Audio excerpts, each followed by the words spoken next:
She's still breathing. Mountain Man found her, chained in abandoned house, starving. Let her die in the dark where no one can see our shame.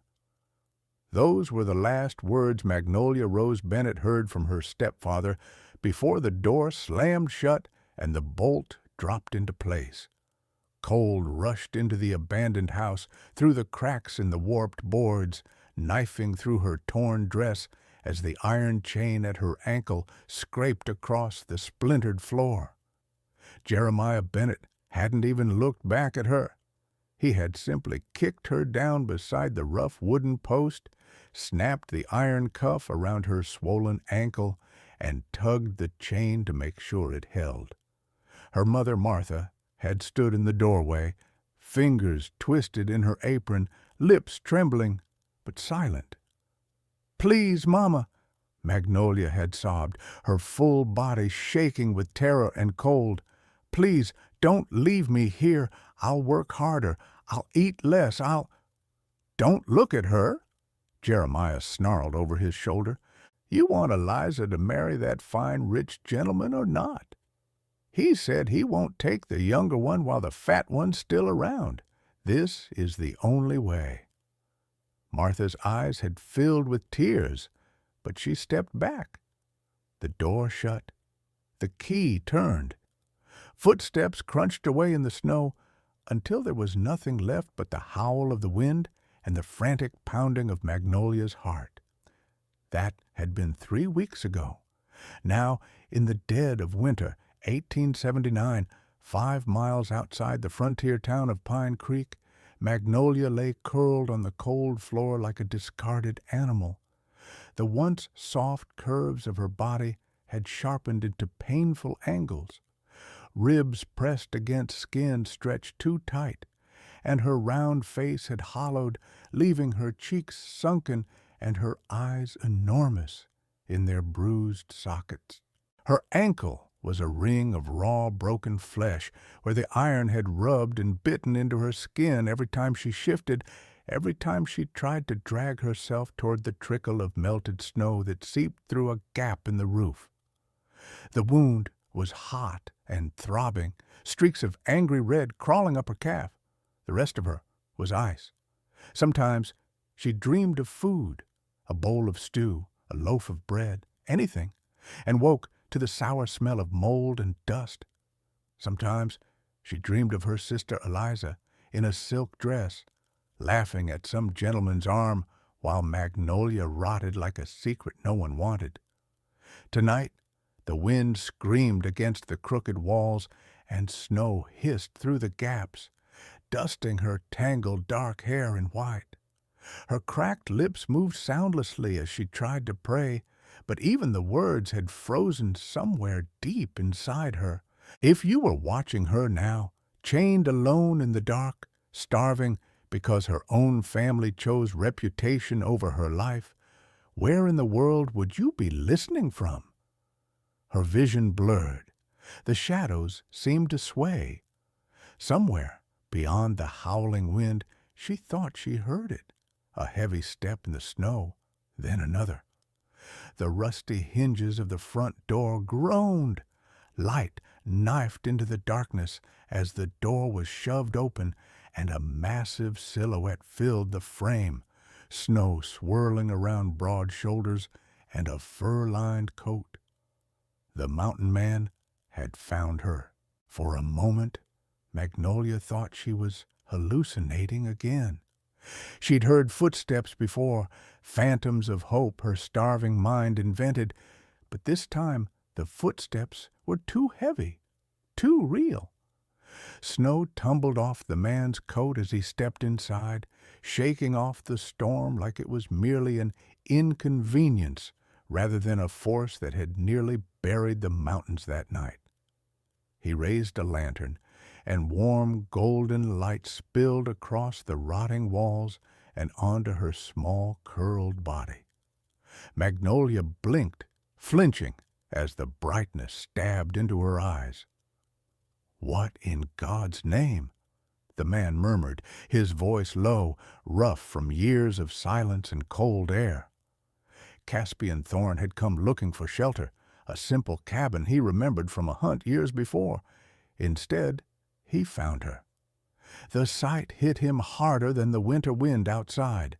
A young woman, clearly once soft and full-figured, reduced to a fragile ghost of herself, chained like an animal. Her dark hair clung to her clammy skin, and her breath came in weak, shallow gasps. Every instinct in him, every instinct from the life he had tried so hard to leave behind, surged upward at once. He crouched slowly, holding the lantern closer. "Miss, can you hear me?" His tone softened, almost hesitant, as though afraid that speaking too loudly might shatter whatever was left of her spirit. Magnolia flinched at the sound of a human voice. Her cracked lips parted. Are you real?" Her voice was a scraped whisper. "Or an angel?" A strange ache went through him. "No angel," Caspian said quietly. "Just a man looking for shelter." He set the lantern on the floor, and his gaze caught on the iron cuff biting into her ankle. Infection had turned the flesh black and purple. Rage, old, dangerous, familiar, flared in his chest. He hadn't felt something like that since he'd buried his wife 6 years ago. "Who did this to you?" he asked. Magnolia swallowed, but her voice vanished. Shame wrapped around her like another chain. Her family's voices echoed inside her skull, fat, useless burden, and she found herself unable to speak his name. Caspian didn't press. He could see terror trembling under her skin. "All right," he said gently. "First things first. We're getting you out of here." Outside, the storm howled, the kind of blizzard that could swallow a grown man whole. Magnolia looked toward the open door, panic flickering across her face. "Please, don't leave me here," she whispered. His expression hardened, not at her, but at the cruelty that had been done.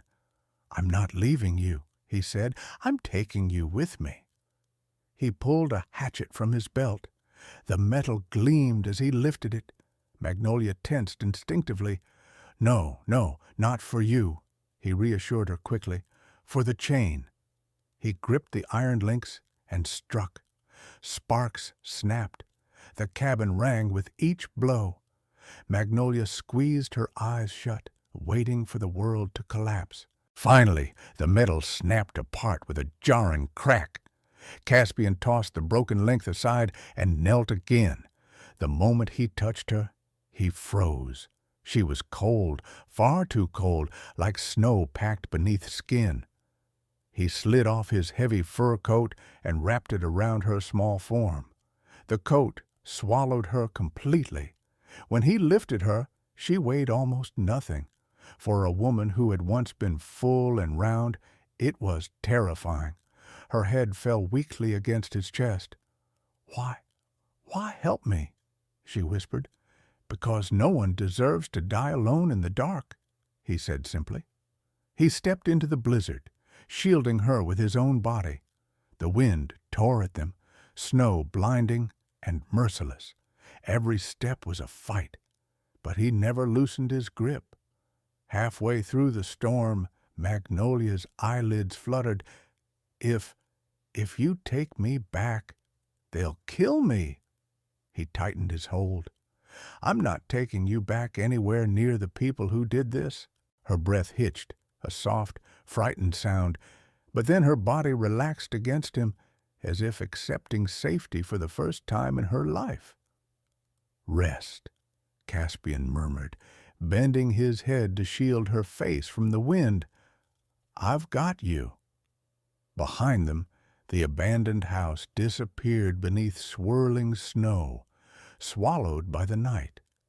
Ahead of them waited a cabin lit by a single warm fire, and a man who didn't yet know he was about to change a woman's fate entirely.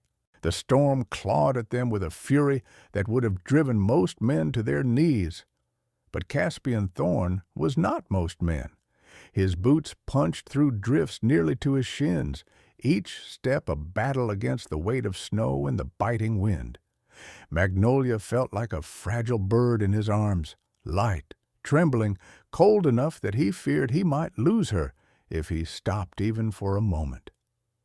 "Stay awake if you can," he murmured, leaning his cheek against her tangled hair to warm her. "Talk to me." Magnolia's lips moved, but the words barely made it out. Cold, so cold. "I know," he said, adjusting his fur coat around her more tightly. "I'm going to get you warm, I promise."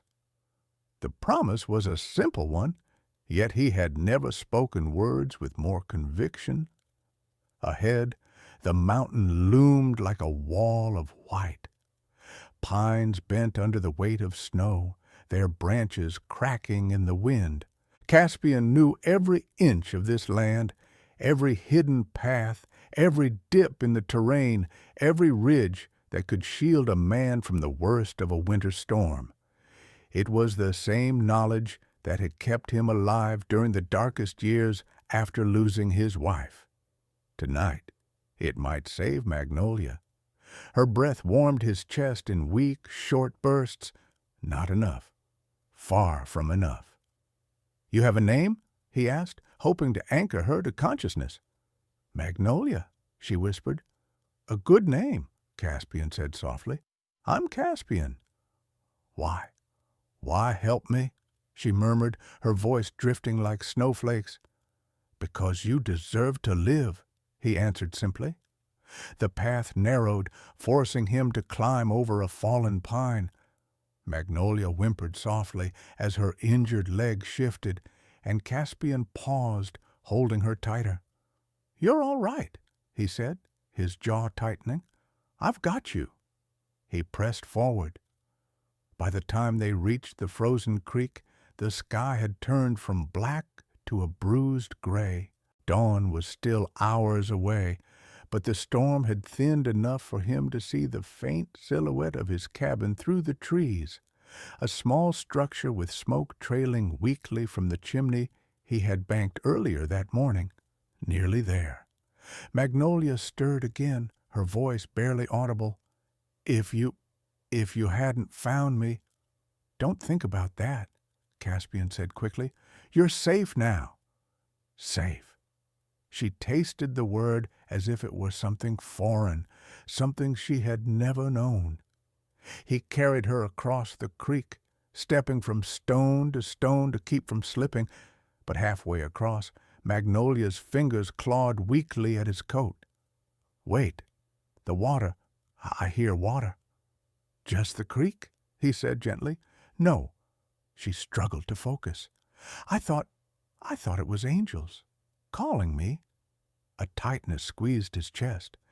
"No angels tonight, Magnolia, only me." "And you're just a man," she breathed. "Yes, a good man." Caspian didn't answer. He just held her closer. At last, they reached the slope leading up to his cabin. It wasn't much to look at.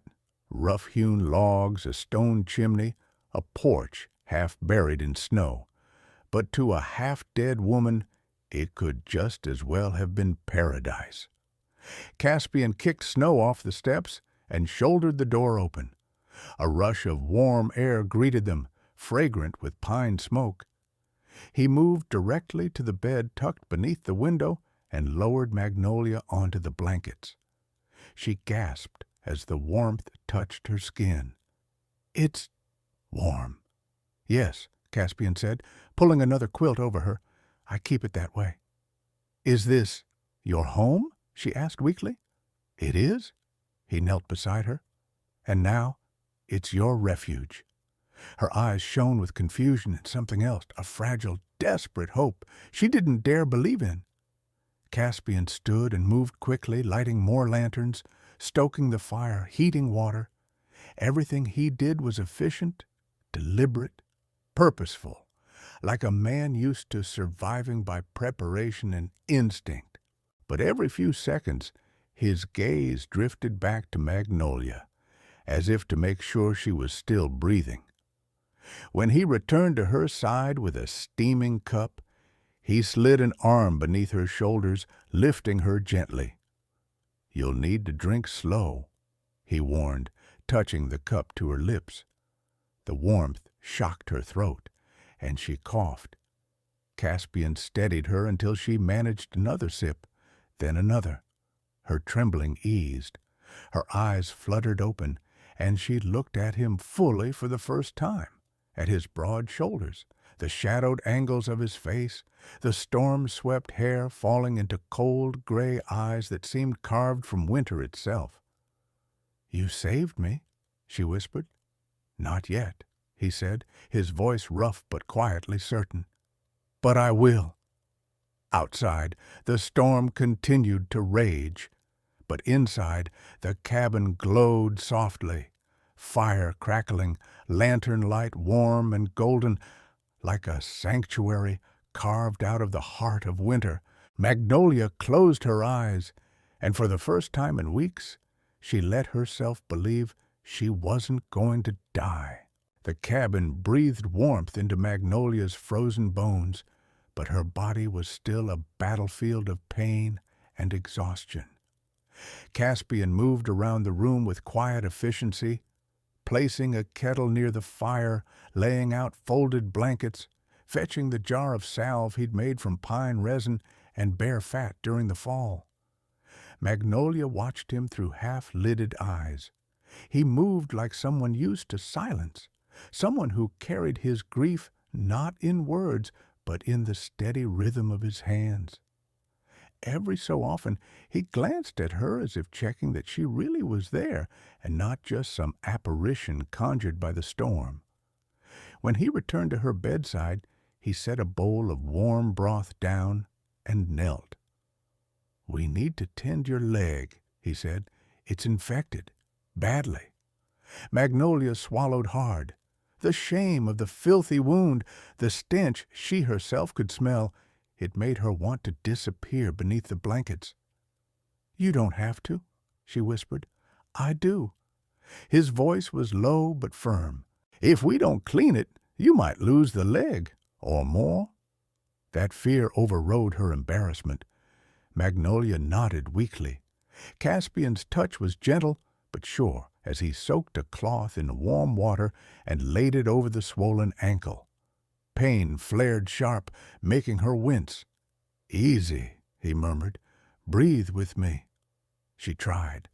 The pain seemed to pulse in time with her heartbeat. Caspian worked in silence, cleaning the dried blood and pus, cutting away the remnants of torn skin with a small knife he'd heated over the fire.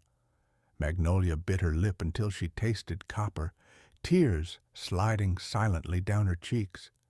She didn't cry out, not because she was strong, but because she'd learned long ago that screaming never changed anything. But Caspian noticed. "You can make noise," he said softly. "There's no one here to hurt you for it." Her breath hitched.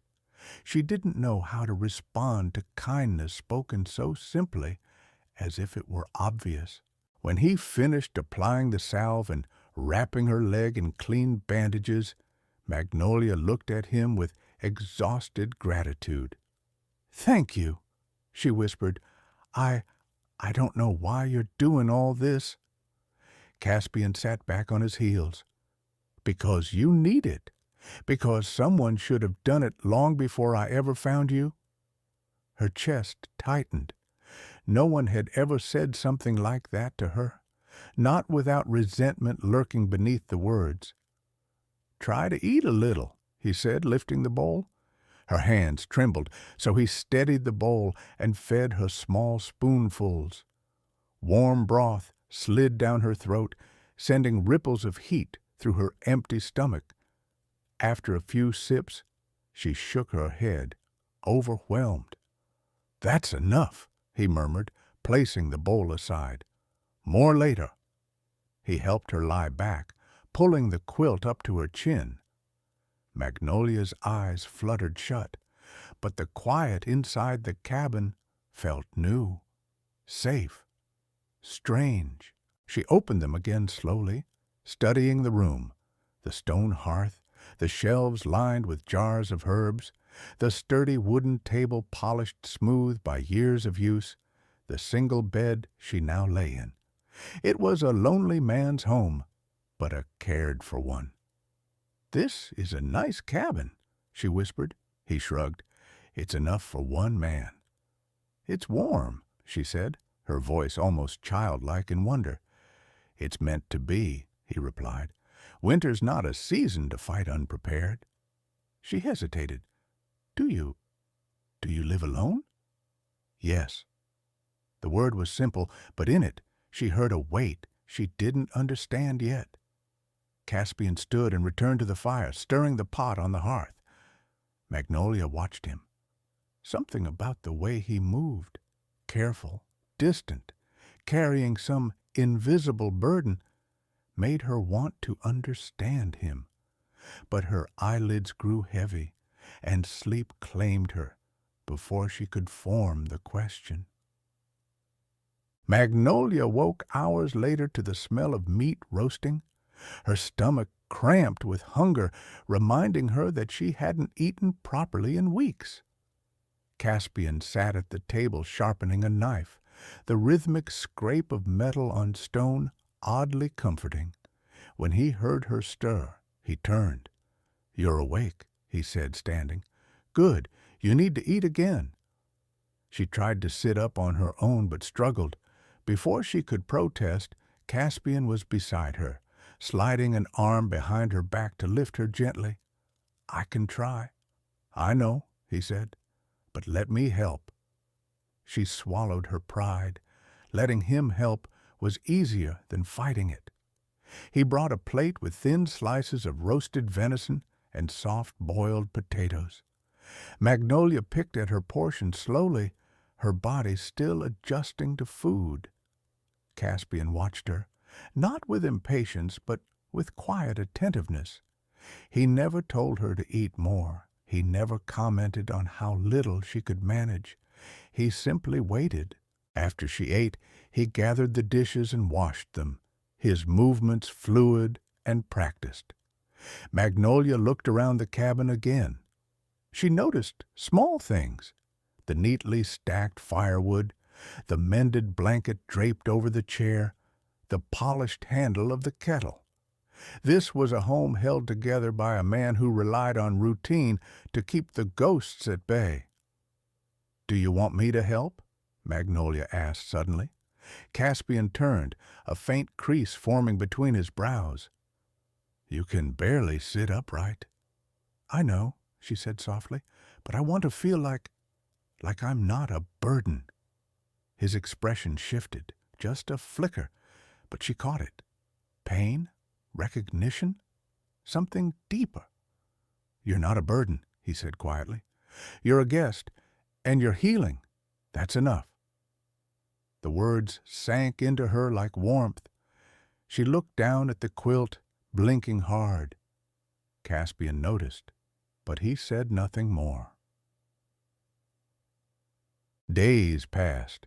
Magnolia grew a little stronger each morning. Caspian fed her small meals, changed her bandages, and helped her sit near the fire to stretch her legs. He never fussed or hovered. He simply did what needed to be done. And in the small spaces between their routines, something gentle began to form. One morning, as sunlight filtered through the frost-covered window, Magnolia attempted to stand. Her legs shook violently and she nearly fell, but Caspian caught her, his hands gripping her arms firmly. "Steady," he murmured. She breathed hard, leaning into him. "I'm sorry." "For what?" he asked. "For being so weak." Caspian looked at her for a long moment. "Weak? Magnolia, you survived something no one should ever have to. That isn't weakness. That's strength." Her breath caught. The words, calm, sure, unembellished, hit her deeper than any comfort she'd ever known. He guided her to take a single step, then another, slowly, patiently. "You're doing well," he said quietly. She met his gaze, and something warm, unfurled in her chest. Caspian Thorn did not smile often, but in that moment she saw something like a smile, small, subtle, but real, touch the corner of his mouth, and Magnolia felt for the first time that she wasn't just surviving, she was beginning to live again. Spring crept slowly into the mountains, softening the frozen earth and filling the forest with the scent of pine sap and thawing soil. With each passing day, Magnolia gained a little more strength. The hollows in her cheeks began to fade. Color flushed back into her skin. Her steps, once trembling, then tentative, grew steady beneath Caspian's patient guidance. Yet with healing came memory, and with memory came shadows. Caspian noticed it long before Magnolia spoke a word. Sometimes, when she thought he wasn't looking, she'd pause near the window, fingers twisting in the hem of her dress, eyes fixed on the distant ridge where the world beyond the forest lay hidden. Other times, she'd wake from restless sleep, breath quick and shallow, as if she could still feel the chain around her ankle. One evening, as the sun dipped behind the mountains, Caspian returned with an armful of chopped firewood. He found Magnolia sitting by the hearth, staring into the flames with a distant, hollow expression. He set the wood down quietly. "Your leg bothering you again?" She shook her head. "No, it's not that." He waited. Magnolia had learned that Caspian never pushed. He simply made space for the truth to come when she was ready. After a long silence, she whispered, "Do you ever feel like the past is still chasing you?" Caspian paused in the act of removing his gloves. His expression shifted, barely, but enough for her to notice. "Every day," he said softly. Magnolia's throat tightened. "I'm scared," she confessed. "Not of being here, not of you, but what if they find me? What if they try to finish what they started?" Caspian sat beside her, the firelight carving his features into strong, steady lines. "If they come," he said, "they'll answer to me." His voice wasn't loud, but it held a weight that made the flames seem to quiet. Magnolia looked down at her hands. "Why would they do that?" she whispered. "Why would my own family—" Her voice cracked. Caspian leaned forward, elbows on his knees. "People do cruel things to hide their shame. They'd rather bury a truth than face it." Magnolia's eyes glistened. "I lived my whole life believing something was wrong with me, that if I were smaller, quieter, easier, maybe they would have loved me." Caspian turned to her, and his voice took on a steady firmness. "There is nothing wrong with you." Her breath trembled. "I mean it," he said. "Your size didn't chain you up. Their cruelty did. That's on them, not you." Magnolia felt something inside her loosen, an old, tight knot she'd carried since childhood. She blinked, letting a tear fall. "Thank you for saying that." Caspian nodded once, as if sealing a pact between them, but she noticed something shift in his eyes, something heavy, hidden, unspoken. She hesitated. "Caspian, you've been so kind to me, but I know you didn't ask for this. For me, for someone with all this baggage." He exhaled slowly. "You're not a burden," he said again, but this time his voice carried an edge, like the words touched some wound inside him. "But you're right about one thing. I didn't ask for it." She stiffened, pain flickering across her face. He reached out gently. "I don't mean that the way you think. I just didn't expect someone to come into my life again. Not after—" He stopped. Magnolia waited. Caspian rarely spoke of himself. He answered questions simply, without embellishment, but never about the past.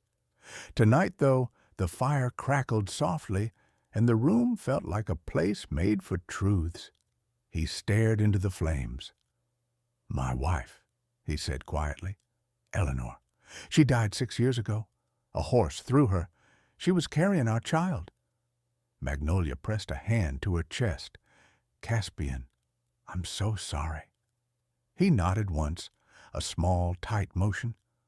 "After I buried them both, I couldn't breathe in that town anymore. Too many people offering condolences they didn't mean. Too many memories I couldn't escape." His jaw clenched. "I came up here and didn't look back." Magnolia saw it now, the solitude woven into the walls of the cabin, the quiet sadness in his eyes, the weariness in the way he sometimes stood at the door a moment too long before stepping inside. "Does it still hurt?" she asked softly. He didn't answer right away. When he did, his voice was hoarse. "Yes, but different now." His gaze drifted to her. "You being here? It's changed the quiet. I don't mind it as much anymore." Her heart thudded, slow and deep. Caspian rose suddenly, restless, pacing once before stopping near the window. "But we need to talk about danger," he said. "Your family didn't just mistreat you. They tried to kill you. People who do that don't just forget." Magnolia wrapped her arms around herself. "I don't want them to find me. I don't want to go back." "You won't," he said.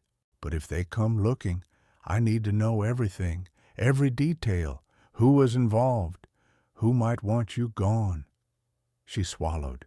The flames flickered, shadows dancing across her face. "My stepfather, Jeremiah, planned it," she whispered. "But he's not the only one. There was a man, someone wealthy. He wanted to marry my sister Eliza, but he said he wouldn't accept the match unless they got rid of me first." Caspian's eyes darkened. "A man who demands a death to get what he wants is dangerous." Magnolia nodded. "I don't know his name, only that Eliza said he had money, influence, and he didn't want someone like me attached to the family." Caspian sank into thought. "If he has power, he might have people in Pine Creek listening for rumors." A shudder ran through Magnolia. "Do you think he'll send someone?" "If he thinks you're dead, he won't bother." Caspian's voice dropped. "But if someone saw me carrying you from that cabin, then he'll know." Magnolia's breath stilled. Will you send me away if it becomes too dangerous?" Caspian turned sharply. "No." His voice was low, unshakable. "I'm not losing anyone else. If danger comes, it comes through me first." The conviction in his tone made her chest go warm. Silence settled again, but not heavy. Not anymore. Magnolia lifted her gaze to him. "Caspian, thank you for listening, for staying." He stepped closer, kneeling beside her without a word. His hand hovered for a moment, uncertain, before he brushed a loose strand of hair from her cheek. "You're not alone anymore," he said quietly.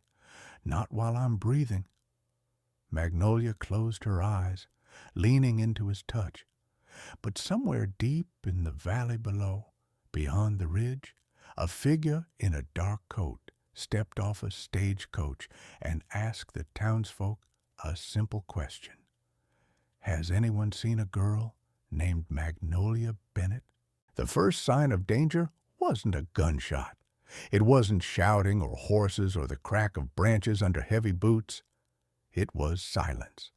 A silence too sharp, too sudden, like the entire forest inhaled at once and held its breath.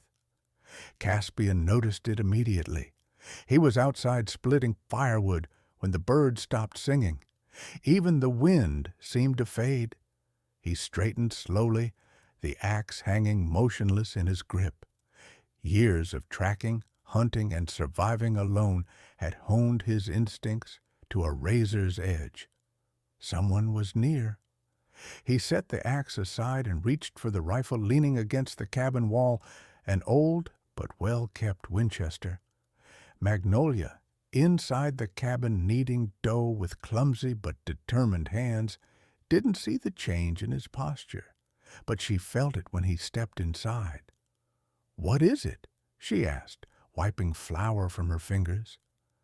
Caspian didn't answer immediately. He shut the door, bolted it, then moved to the window and peered through the narrow gap between curtain and frame. His voice was low, almost a growl. "We have a visitor." Magnolia's breath hitched. "Someone from town?" "No." Caspian shook his head. "Someone from far worse places." Before she could respond, a deep, calm voice floated from beyond the door. "Mr. Thorne, I know you're in there." Magnolia froze. Her skin went cold. That voice, smooth, confident, dripping with entitlement, was one she didn't recognize, but something about the tone made her stomach twist. Caspian's jaw locked. "Stay behind me," he murmured. She obeyed. Another knock. Measured, polite, but somehow more threatening than any pounding fist. "Mr. Thorne," the man said again, "I've come a very long way. I simply want to talk." Caspian stepped forward, but didn't open the door. "Name?" he demanded. A soft chuckle. "I doubt my name will mean much to a man who lives in the mountains, but it means something to her." Every muscle in Magnolia's body tensed. Caspian's voice hardened. "State it." The man answered with the calm of someone who had never been denied anything in his life. "Silas Caldwell." Magnolia gasped quietly. Caspian didn't look back, but he heard it. Silas Caldwell, wealthy land investor connected to the railroad, rumored to have bought and sold people the way other men traded horses, and the man who had wanted Eliza Bennet for himself, a man who demanded the fat sister be removed to protect his pride. Caspian's voice dropped to something cold enough to freeze the air. "What do you want?" "Only confirmation," Silas replied lightly. "The Bennets informed me that Magnolia Bennet is deceased, but rumors travel in interesting ways." A pause. "Some say a mountain man carried a half-dead woman into the snow. Some say she survived." Magnolia trembled. Caspian placed a steady hand behind him, instinctively shielding her even without turning. "And if she did survive?" Caspian asked. Silas didn't hesitate. "Then I need to correct a mistake." Magnolia's breath stopped entirely. Caspian did not. "You're not putting a finger on her," he said quietly. Silas's tone remained maddeningly calm. "You misunderstand me. I have no quarrel with you, Mr. Thorne, but Magnolia's existence complicates matters for certain agreements, and complications must be removed." Caspian lifted the rifle slightly. "Leave." There was silence, then the sound of boots shifting in the snow. "I'll return tomorrow," Silas said finally, "with men, enough that you'll reconsider your position." Caspian's reply rumbled like distant thunder. "Don't come back." But Silas Caldwell only chuckled again, low, amused, fearless. "Oh, Mr. Thorne," he said softly, "you don't yet understand who you're protecting her from." His footsteps, the slow, confident stride of a man used to power, faded into the woods. Caspian exhaled, his breath shaken with anger he rarely allowed himself to feel. Magnolia clutched his sleeve, her voice barely audible. "He's here for me." Caspian turned, his eyes fierce, storm-gray and burning. "He'll have to go through me," he growled, "and I promise you, Magnolia, he won't." But Magnolia wasn't trembling because of Silas Caldwell alone. She trembled because, for the first time since being chained to die, she feared losing Caspian. The cabin felt different after Silas Caldwell's footsteps vanished into the forest. Still warm, still lit by the soft glow of the hearth, but charged with a tension that pressed against Magnolia's ribs. Caspian stood near the door, broad shoulders rigid, rifle still in his hand as though refusing to set it down until the world outside proved safe again. Magnolia watched him, her fingers curled tight around the edge of the table. "Caspian," she whispered, "he won't stop." "I know." His voice was steady, but the muscle in his jaw flexed with every breath. Men like Caldwell don't understand the word no. They don't understand the word mercy either. She stepped closer, her wounded leg still stiff, but stronger now. "I don't want you getting hurt because of me."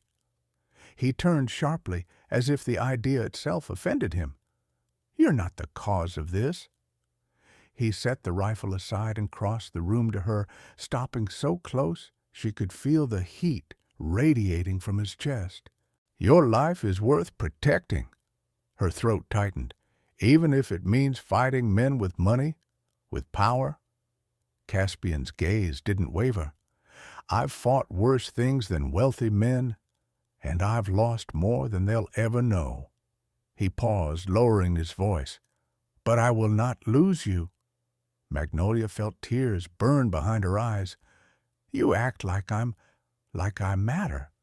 "You do," he said simply, "more than you realize."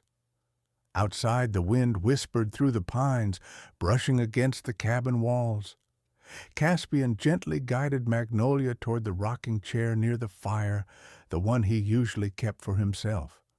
Tonight, he lowered her into it as though she were something precious. He knelt in front of her, something she never imagined a man would ever do for her, and rested his hands on the armrests beside her legs. "You're safe here," he said quietly. The fire crackled, filling the silence between them.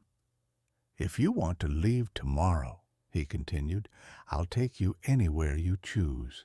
If you want to stay, I'll keep this cabin warm. I'll keep watch. I'll make sure Caldwell never comes within a mile of you." His voice softened. "It's your home now, Magnolia, if you'll have it." Magnolia's breath quivered as she looked down at him. No one had ever offered her a safe place. No one had ever looked into her eyes with such unguarded sincerity. "Caspian," her voice trembled, "I've never belonged anywhere, not truly." "You belong here," he murmured, "with me, if that's what you want." She reached forward, her hand brushing the rough line of his jaw. He leaned into her touch, eyes closing briefly as though the warmth of her fingers was something he hadn't realized he'd been starving for. Magnolia swallowed hard. "Do you think love this fragile can survive what's coming?" Caspian opened his eyes, steady, certain, unwavering. "If it's real, it will survive anything." The fire glowed brighter, as if agreeing. Magnolia let her hand rest against his cheek, feeling the promise beneath his skin, the strength he offered without conditions. Outside, danger gathered. Inside, hope flickered strong and stubborn. The question hung between them, soft but powerful. Could two broken hearts build something strong enough to defy the world? Stories like Magnolia and Caspian's remind us that even in the harshest winters, a single act of kindness can change a life. And every time you listen to these stories, from wherever you are in the world, you become part of that connection, proof that distance, background, and pain can all be bridged by a heartbeat of hope. Tell me, where are you listening from today? Your comments and messages mean more than you know. If you still believe in love that protects, love that heals, love that stands against the world, don't go far. The next story is already waiting for you.